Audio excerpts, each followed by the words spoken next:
नमस्कार दोस्तों, स्वागत है आप सभी का मैया पाठशाला के ऑनलाइन प्लेटफॉर्म पर। तो दोस्तों, जैसा कि हम पिछली कक्षाओं में अपने विद्युत वाला टॉपिक पढ़ रहे थे और आप सभी ने बहुत अच्छा इसको मेरी 2 वीडियोस को प्यार भी दिया है, तो उसके लिए बहुत बहुत धन्यवाद दोस्तों।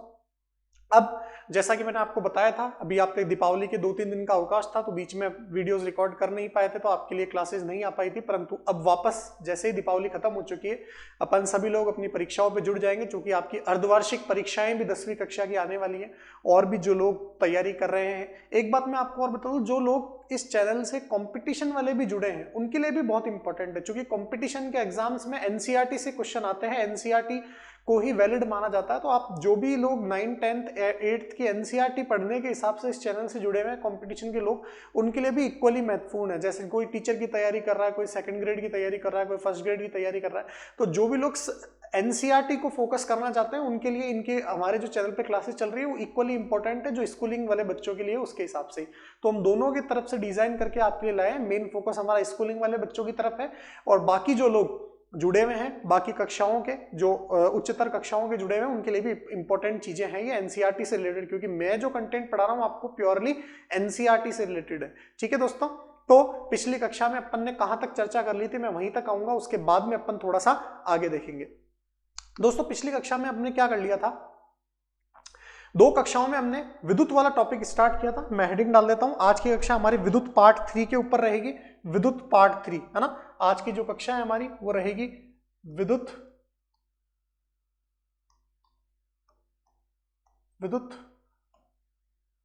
पार्ट 3।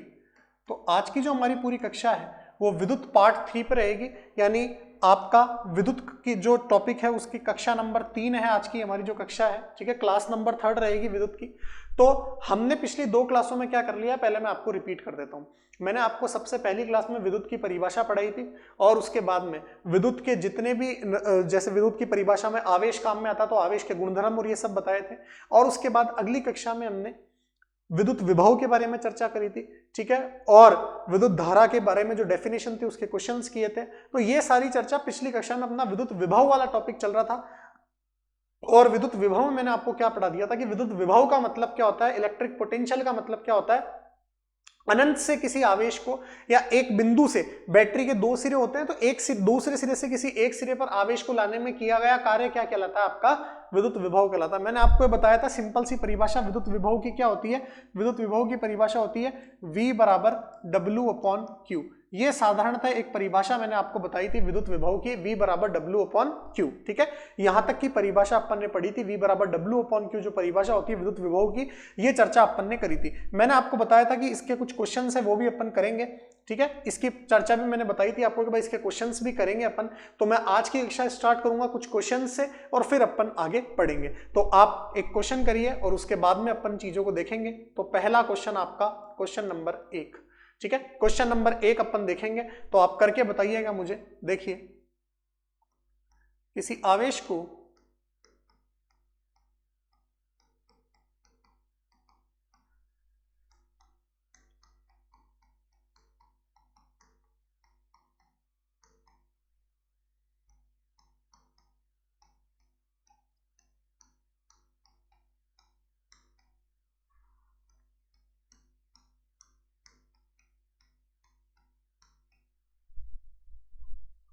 दूसरे सिरे तक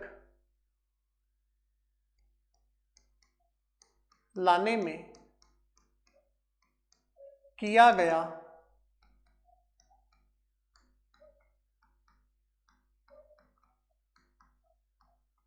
कार्य 6 जूल है, यदि बैटरी का विभव 12 वोल्ट है, तो आवेश का मान ज्ञात करें।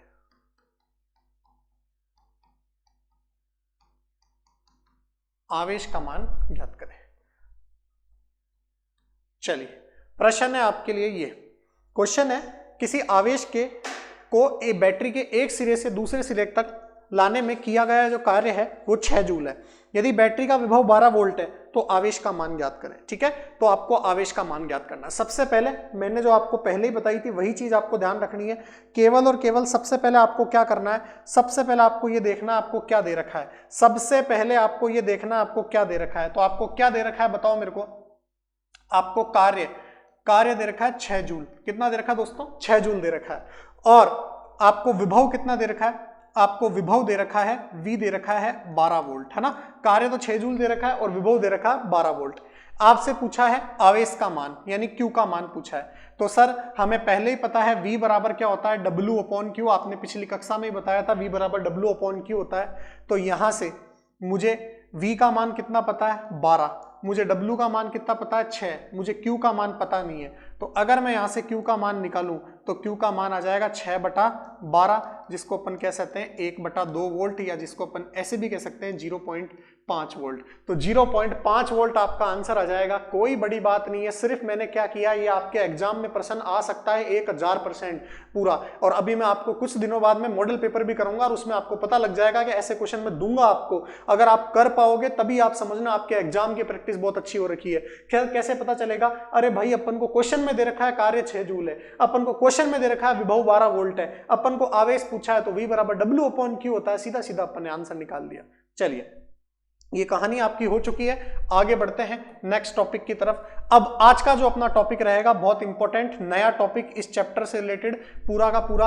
और आज अपन पढ़ने जा रहे हैं इस चैप्टर में बहुत इंपॉर्टेंट टॉपिक, जिससे आपके एग्जाम में हमेशा प्रश्न आता है, आएगा इस बार भी। और टॉपिक का नाम है ओम का नियम। तो सभी लोग हेडिंग डाल लो, ओम का नियम। बहुत इंपॉर्टेंट और बहुत ऐसे तरीके से आपको पढ़ाने जा रहा हूं जो शायद आप नहीं पढ़ पाओगे कहीं और से। ओम का नियम, बहुत अच्छी अच्छी बातें अपन इस ओम के नियम में पढ़ेंगे। पहले आप लोग इसको समझोगे, ठीक है। ओम का नियम है, ये महादेव का नियम है, नाम ही ओम है, ठीक है। वैसे वैज्ञानिक का नाम था साइमन ओम, है ना, तो अपन को ज्यादा फीलिंग नहीं लेनी है इसके अंदर। तो ओम का नियम है। ओम का नियम क्या कहता है, मेरी बात सदैव ध्यान से सुनना सभी। देखिए, ओम एक वैज्ञानिक का नाम है और उस ओम ने क्या कहा था? ओम ने ये कहा था विद्युत धारा से ही संबंधित ये नियम है, विद्युत विभव भी इसके अंदर काम आएगा और एक नई राशि भी काम में आएगी, वो अपन आगे देखेंगे। ओम कहता है कि भाई एक चालक तार ले लो, आप कोई भी चालक तार ले लो। चालक तार का मतलब सिंपली ये हो गया, आप ध्यान रखना मैं एक वर्ड्स काम में ले रहा हूं यहाँ पे, चालक तार। आज से जब भी मैं ये वर्ड काम में लूं आपके चालक तार, तो आप इसका मतलब क्या निकालोगे? चालक तार का सर मतलब मैं ये निकालूंगा, ऐसा तार जिसमें विद्युत धारा का प्रवाह होता है उसको अपन क्या कहते हैं? चालक तार कहते हैं। और जिसमें विद्युत धारा का प्रवाह नहीं होता उसे कुचालक कहते हैं अपन। तो चालक किसको कहेंगे? जिसमें धारा बहती है, जिसमें करंट आता है अपने को, है ना। जैसे अपनी बॉडी है, अपने अंदर करंट आता है ना, तो अपन चालक है। लकड़ी है, लकड़ी में करंट नहीं आता, लड़की नहीं लकड़ी, लकड़ी में करंट नहीं आता, तो लकड़ी क्या है? कुचालक है या अचालक है, उसको बोलते हैं इंसुलेटर। और चालक तार मतलब क्या होता है? कंडक्टिंग वायर, है ना। कोई भी चीज, किसी भी शब्द के अगर आप चालक लगा रहे हो तो इसका मतलब है कि उसके अंदर धारा बह रही है, उसके अंदर करंट आ रहा है। तो अगर मेरे अंदर धारा बह रही है, करंट आ रहा है, तो इसका मतलब वो क्या कहलाएगा? चालक तार कहलाएगा, ठीक है। तो आप ध्यान रखना, मतलब मैं चालक कहलाऊंगा। तो अब ओम ने क्या कहा था, ध्यान से सुनना मेरी बात। ओम ने ये कहा था अगर कोई भी चालक है, कोई भी कंडक्टर है, कोई भी चालक तार है और उसकी भौतिक अवस्थाएं नियत है, भौतिक अवस्थाएं जैसे फिजिकल स्टेट्स उसकी मतलब कांस्टेंट है, जैसे उसकी लंबाई, उसका क्षेत्रफल, उसका तापमान, मतलब किसी भी चालक तार के अंदर अगर कोई उसकी लंबाई में परिवर्तन नहीं हो रहा, उसके क्षेत्रफल में परिवर्तन नहीं हो रहा, क्रॉस सेक्शन एरिया में परिवर्तन नहीं हो रहा, उसके टेम्परेचर में परिवर्तन नहीं हो रहा, तो उस चालक तार के सिरों पर उत्पन्न विभवांतर, यानी उस चालक तार के सिरों पर उत्पन्न जो वोल्टेज है वो उस चालक तार में बहने वाली धारा के क्या होगा? समानुपाती होगा। देखिए कितना तगड़ा नियम है। ओम का नियम कहता है अगर किसी चालक तार की भौतिक अवस्थाएं नियत है, जैसे लंबाई, ताप, अनुप्रस्थ काट, क्षेत्रफल आदि, तो उस चालक तार के सिरों पर उत्पन्न विभवांतर उस चालक तार में प्रवाहित धारा के क्या होता है? समानुपाती होता है। समानुपाती कहने का मतलब है जिस जिस रेशो में धारा बढ़ेगी उसी उसी रेशो में कौन बढ़ेगा? विद्युत विभव बढ़ेगा, विद्युत विभवांतर बढ़ेगा। तो धारा जैसे जैसे बढ़ती जाएगी वैसे वैसे विद्युत विभव बढ़ता जाएगा। इस चिन्ह का मतलब होता है समानुपाती। समानुपाती का मतलब ये राशि, इसके ऊपर अगर कोई राशि x किसी राशि y के समानुपाती है तो अर्थात ये x उसी प्रकार बदलेगी जिस प्रकार y बदल रहा है, उसको समानुपाती कहते हैं। तो ओम का नियम प्योरली इसी पे बेस्ड है, विद्युत विभवांतर और धारा के बीच में संबंध या विद्युत विभव और धारा के बीच में संबंध पे ओम का नियम आधारित है। क्या कहता है ओम का नियम? अगर किसी चालक तार की भौतिक अवस्थाएं नियत है ना, उसकी जैसे लंबाई, जैसे ताप, उसका अनुप्रस्थ काट क्षेत्रफल, तो उसके सिरों पर उत्पन्न विभवांतर मैं बता चुका हूं कल आपको, W/Q कार्य करने, आवेश को लाने में किया गया कार्य, विभवांतर धारा के क्या होता है? समानुपाती होता है। इसको अपन लिखते हैं, फिर और अच्छे से समझेंगे। अभी तो ध्यान से देखिएगा, अभी आप नहीं लिखोगे, इधर देखो ध्यान से बड़ा। ओम का नियम क्या कहता है? ओम का नियम में कहता है यदि किसी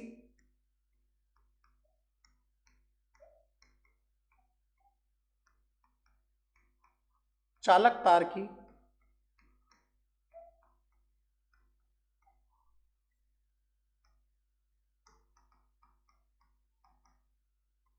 भौतिक अवस्थाएं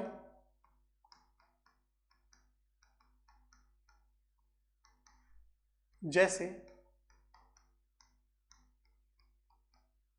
लंबाई,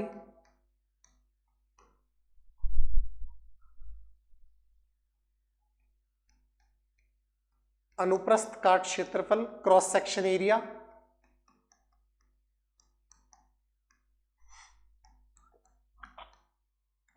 ताप आदि नियत रहे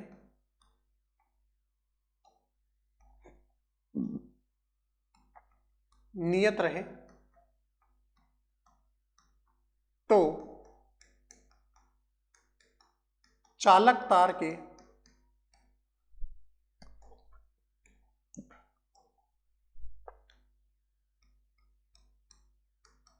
तार के सिरों पर उत्पन्न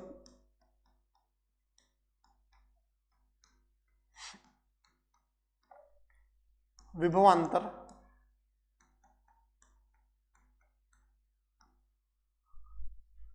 उसमें प्रवाहित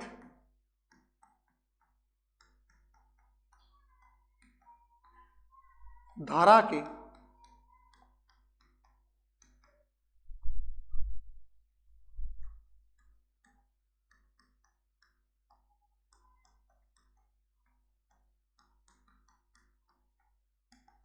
समानुपाती होता है।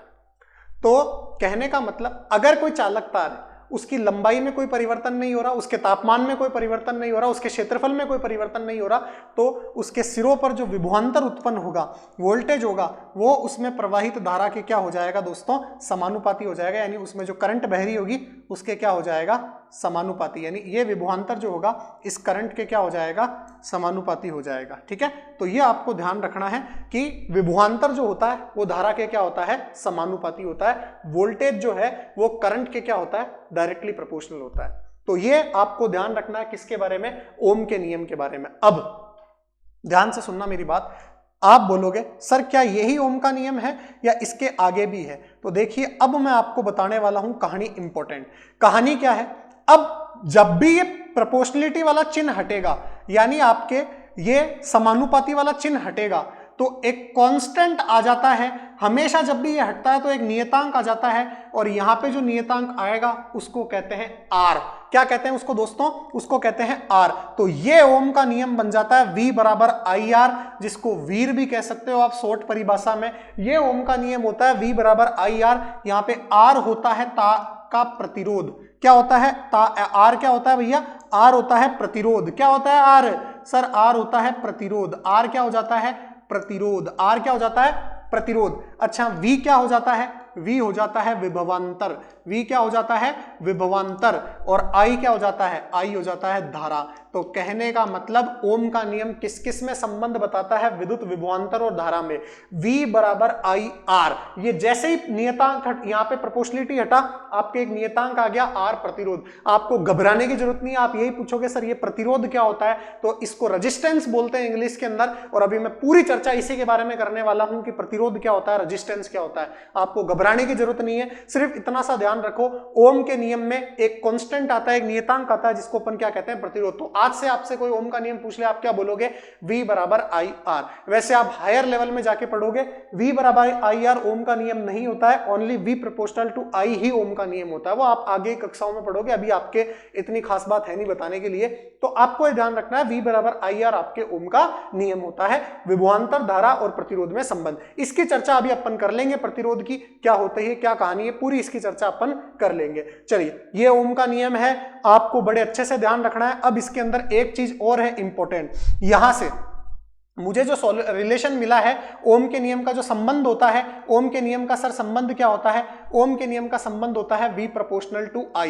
तो इसका मतलब ये जो संबंध होता है, इसके आधार पे विभवांतर और धारा में एक ग्राफ बनाया जाता है। तो आपसे पूछा जाएगा विभवांतर और धारा में ग्राफ, तो अब क्या पूछा जाएगा आपसे, अब पूछा जाएगा V व I के मध्य ग्राफ, है ना, V एवं I के मध्य ग्राफ, यानी विभवांतर और धारा के मध्य ग्राफ आपसे पूछा जाएगा। तो आपको यह भी ध्यान रखना है V और I के मध्य ग्राफ कैसा बनता है। तो V और I के मध्य कैसा ग्राफ बनेगा, बताइए, V और I के मध्य कैसा ग्राफ बनेगा, है ना, विभवांतर और धारा के मध्य। अब आप आज से ध्यान रखना, जो बच्चे गणित में पढ़ रखे हैं, नहीं पढ़ रखे तो कोई बात नहीं, जब भी आपसे विभवांतर, अब दो राशियों के बीच में ग्राफ पूछा जाए, अगर एक राशि दूसरी राशि के समानुपाती है और केवल एक ही घात के समानुपाती है ना, एक ही घात के समानुपाती है, तो इसका ग्राफ सदैव ऐसा बनेगा, इसका ग्राफ सदैव एक ऐसे सीधी रेखा बनेगी। कहने का मतलब जैसे जैसे ये y बढ़ता जाएगा वैसे वैसे x भी बढ़ता जाएगा। तो यहां से V और I के मध्य कैसा ग्राफ बनेगा, आप क्या ध्यान रखोगे,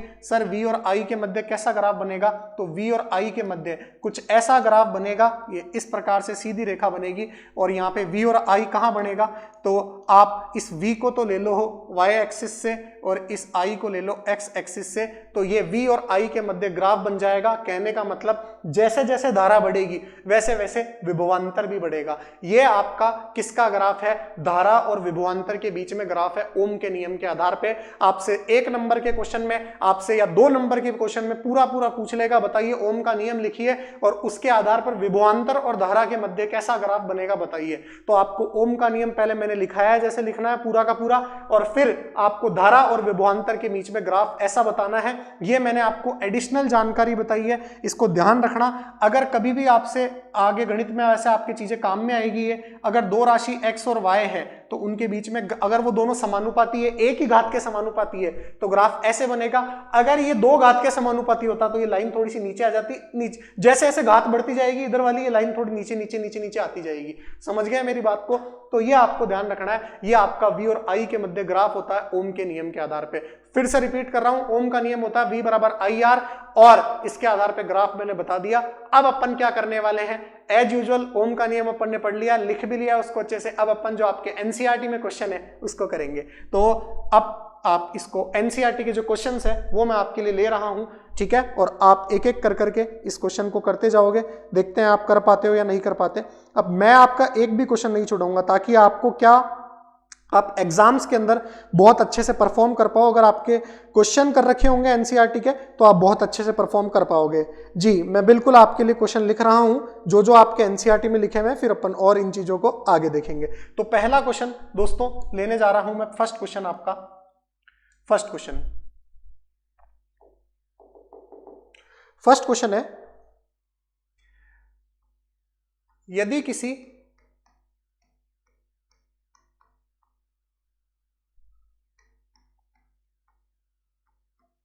विद्युत बल्ब के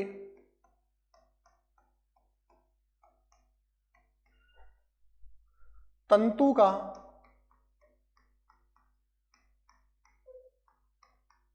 प्रतिरोध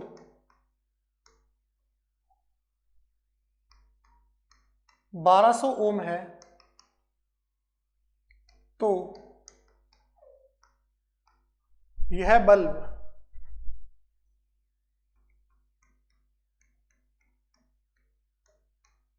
220 वोल्ट स्रोत से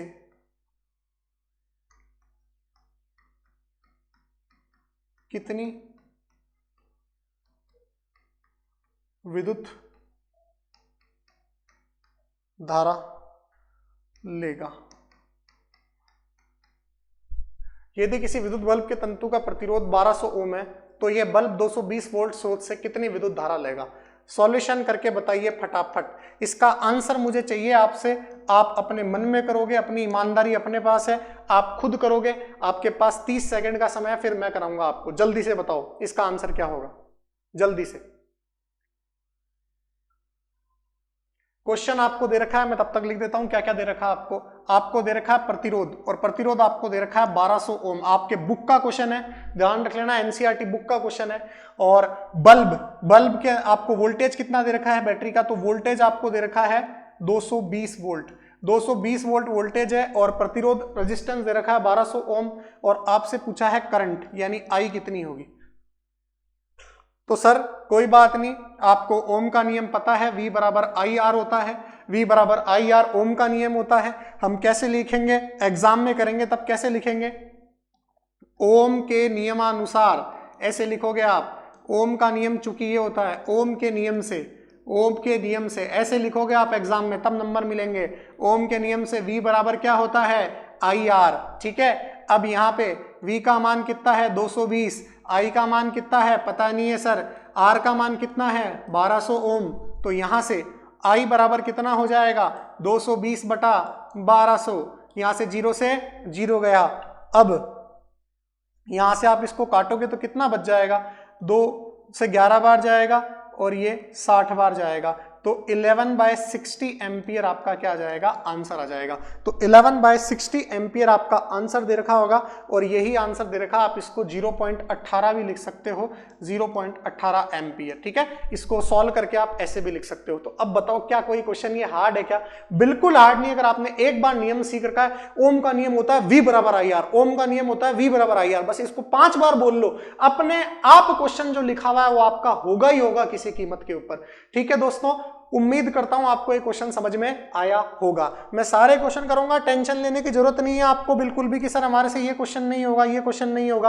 आपको कोई समस्या लेने की जरूरत नहीं है, मैं सारे क्वेश्चन करूंगा आपको। अगला क्वेश्चन आपकी ही बुक का है, क्वेश्चन है यदि किसी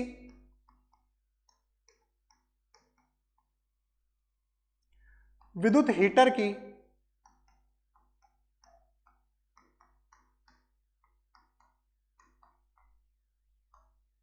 कुंडली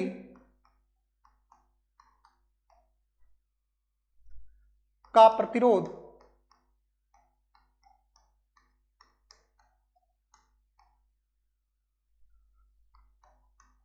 100 ओम है, ये मात्रक होता है ओम, प्रतिरोध का मात्रक होता है, अभी आगे पढ़ेंगे पूरा अपन प्रतिरोध। तो यह विद्युत हीटर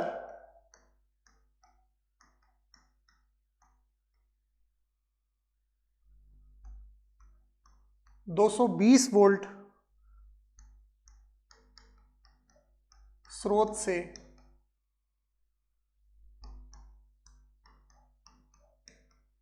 कितनी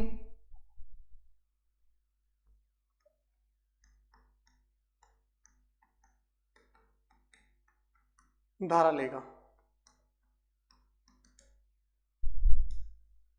बताइए। इसका आंसर आपसे पूछा, सेम क्वेश्चन है अभी जो किया था अपन ने, एज इट इज क्वेश्चन है। अगर आप अप्लाई कर सको तो कैसे, आपको प्रतिरोध का मान दे रखा है 100 ओम, प्रतिरोध का मान कितना दे रखा है 100 ओम। आपको वोल्टेज का मान दे रखा है 220 वोल्ट, है ना, वोल्टेज का मान दे रखा है 220 वोल्ट, प्रतिरोध का मान 100 ओम दे रखा है, वोल्टेज का मान दे रखा है 220 वोल्ट। आपसे क्या पूछा है, आपसे करंट पूछा है यानी आई पूछी है। फिर से हम क्या लिखेंगे, हम जानते हैं ओम के नियम से, आप ऐसे का ऐसे लिखोगे तब जाके नंबर मिलेंगे आपको। ओम के नियम से क्या जानते हो भैया आप, ओम के नियम से आप ओम के नियम से जानते हो कि V बराबर होता है आई आर। V बराबर क्या होता है, आई आर। यहां से 220 वोल्टेज है, I आपसे पूछा है, R का मान है 100, 0 से 0 गया, ठीक है। तो I का मान कितना आ जाएगा 22/10, जिसको अपन कितना कहेंगे 2.2 एम्पियर आंसर आ जाएगा। कितना आ जाएगा 2.2 एम्पियर आपका क्या आ जाएगा आंसर। ये 2.2 एम्पियर आपका आंसर आ जाएगा। तो ये भी आपके ओम के नियम से ही क्वेश्चन हुआ है, एज इट इज पिछला क्वेश्चन है, आपकी एनसीईआरटी में दे रखा है, जो मैंने बताया एज इट इज है पिछला।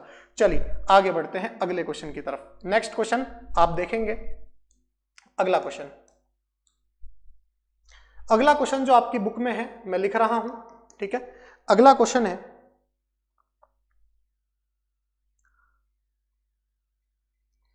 जब कोई, बहुत अच्छा क्वेश्चन है, बहुत अच्छा क्वेश्चन है भाई, जब कोई विद्युत हीटर स्रोत से 4 एम्पियर, साथ साथ में करने की कोशिश करना इस क्वेश्चन को, विद्युत धारा लेता है,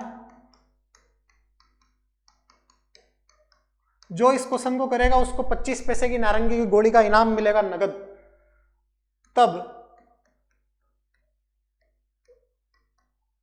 उसके टर्मिनलों से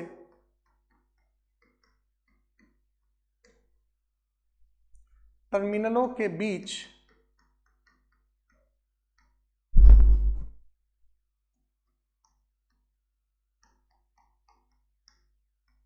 विभवांतर 60 वोल्ट है।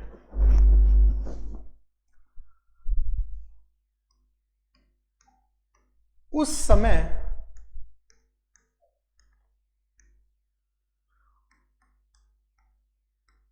विद्युत हीटर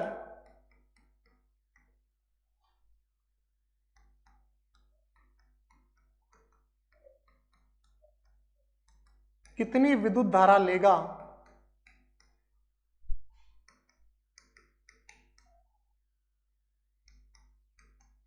जब